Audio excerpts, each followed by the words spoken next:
à tous, j'espère que vous allez bien. Une vidéo aujourd'hui pour vous parler de la peur de la spiritualité. Dans les formations que je donne, c'est souvent quelque chose qui revient assez vite. Quand on commence à se former en spiritualité, on se retrouve souvent confronté à ses peurs. Confronté finalement à son désir de développer ses capacités, de développer ses dons, et à la peur qui va avec. Et si je vais trop loin ? Et si je réveille des énergies négatives? Et si jamais j'étais pas capable de gérer? Ça reste du domaine de l'invisible, du ressenti. Si je me trompe dans mes ressentis, et énormément de peurs qui reviennent. Évidemment, la peur d'être un imposteur, la peur d'être fou, la peur de se confronter au regard des autres aussi, la peur de devoir dire que l'on est différent, bizarre, mais aussi la peur d'être transformé, d'être touché dans son quotidien, de se confronter à des énergies négatives et ne pas savoir les gérer, de se confronter à beaucoup de choses. D'abord, j'ai envie de dire, c'est normal, ça fait partie du chemin. Moi, je ramène toujours la spiritualité au quotidien. Oui, je peux me tromper, mais dans la vie de tous les jours, je peux me tromper. Même si je suis expert dans mon métier ou dans un domaine, je peux me tromper.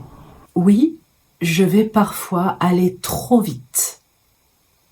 Et auquel cas, je peux me tromper ou je peux prendre des vessies pour des lanternes. Mais si je suis cuisinier, par exemple, si je vais trop vite, je peux me couper. Je peux oublier un élément qui va tout changer dans ma recette.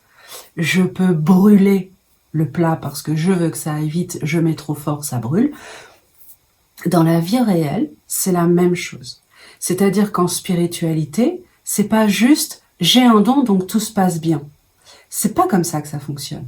Ça se travaille. Il y a des codes, il y a des étapes. Il y a des éléments que l'on va poser pour avoir les bonnes réponses et pour s'assurer aussi des check-ups, d'une certaine manière, des moyens de vérification pour s'assurer qu'on n'est pas en train d'aller regarder quelque chose ailleurs qui n'a rien à voir. C'est pas une histoire de protocole, c'est une histoire de conscience. Si je laisse l'énergie me parler, me dire tout ce qu'elle veut sans vérifier que je suis au bon endroit, ça peut, c'est pas obligatoire, mais ça peut créer des problèmes. L'idée, c'est-à-dire que j'ai une information qui arrive, je prends du recul sur l'information, je vérifie que je suis au bon endroit, je continue sur mon information. C'est une façon de vérifier que les choses se déroulent comme elles doivent se dérouler, au bon endroit, de la bonne façon. Lorsque je pose des jalons de cette façon-là, j'ai beaucoup moins de chances de me tromper, de me confronter à de mauvaises énergies ou à de mauvaises informations.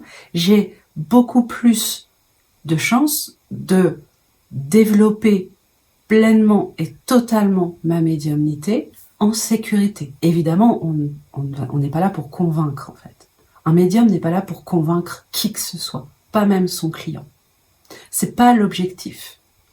Chacun vit dans sa croyance, chacun vit dans ses repères, dans sa conscience, dans ses valeurs, dans ses besoins. On peut avoir des valeurs différentes, on peut avoir des besoins différents, ne serait-ce que dans un couple. L'un peut avoir besoin de beaucoup de sommeil et l'autre pas du tout. Donc il va mettre en place des façons de fonctionner qui vont être adaptées à son rythme, à sa chronobiologie et vont lui permettre d'être en santé, de bonne humeur, en gestion de ses émotions, etc., parce qu'il aura la quantité de sommeil nécessaire. En spiritualité, c'est la même chose. Chacun a sa croyance, chacun a ses besoins, chacun a ses valeurs. L'idée, c'est pas de convaincre l'autre qu'il a tort ou qu'il a raison, ça sert à rien, ça mène nulle part. On n'est pas d'accord, on n'est pas d'accord. C'est pas un problème. Donc cette peur de se confronter au monde, elle n'a pas de sens. Elle vient d'autre chose. De vouloir être aimé par tout le monde, de vouloir être reconnu, de se sentir en sécurité. Il y a d'autres informations derrière qui se cachent, qui font que cette peur, elle n'est pas reliée à la spiritualité. Elle est là dans tous les cas. Ce serait n'importe quel autre travail, cette peur serait la même. Exprimée différemment, évidemment, mais elle s'exprimerait quand même. Donc, se confronter aux autres, ça n'a jamais été facile, quel que soit le métier. Affirmer qui l'on est, affirmer ses croyances, ses valeurs au monde, c'est pas facile. Ça se travaille, mais ça n'a rien à voir avec le fait d'être spirituel ou de ne pas l'être, d'avoir ouvert ses dons médiumniques ou de ne pas les avoir ouverts. En revanche, lorsque vous êtes dans le doute, lorsque vous êtes dans l'incertitude, lorsque vous êtes parfois dans la peur de vous tromper, reprenez étape par étape. Ça peut être une liste de questions à se poser, ça peut être comme des marqueurs physiques. Comment je me sens ? Est-ce que je suis bien connectée au bon endroit ? Où est mon intention ? Est-ce que je suis pleinement apte à recevoir ? Etc. etc. Vous savez, on fait ce type d'introduction lorsqu'on fait une recherche au pendule ou lorsqu'on fait une recherche avec des baguettes. On fait un questionnement pour savoir si on est prêt à travailler, si on peut travailler sur ce sujet-là, si on peut être connecté à la bonne fréquence, etc. Lorsqu'on travaille en médiumnité sans outils, eh bien, on doit avoir aussi ces repères qui nous permettent de nous ramener au bon endroit si jamais on a un doute, si jamais il se passe quelque chose. Et puis, on n'est de toute façon pas infaillible, donc on peut aussi se tromper. Bien sûr, ouvrir ses dons médiumniques, c'est particulier.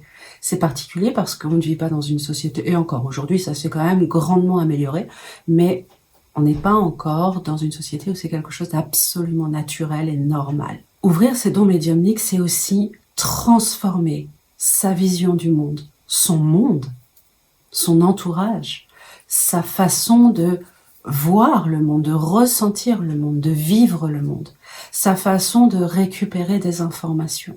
Ça nous transforme, ça transforme nos valeurs, nos croyances, ça transforme nos expériences aussi. Et évidemment que lorsque on ouvre ces perceptions, on les ouvre à la totalité des perceptions qui existent. Donc pas seulement aux petites fées, aux petits lutins et aux anges et aux archanges. On l'ouvre aussi à des choses qui existent et qui sont beaucoup moins agréables. Mais ça, c'est exactement la même chose que dans la vie réelle. Dans la vie réelle, quand on change de métier, on s'ouvre aussi à de nouvelles expériences, à de nouvelles croyances, à de nouvelles compétences, à de nouvelles personnes qui vont nous apporter, elles aussi, des choses positives, des choses négatives.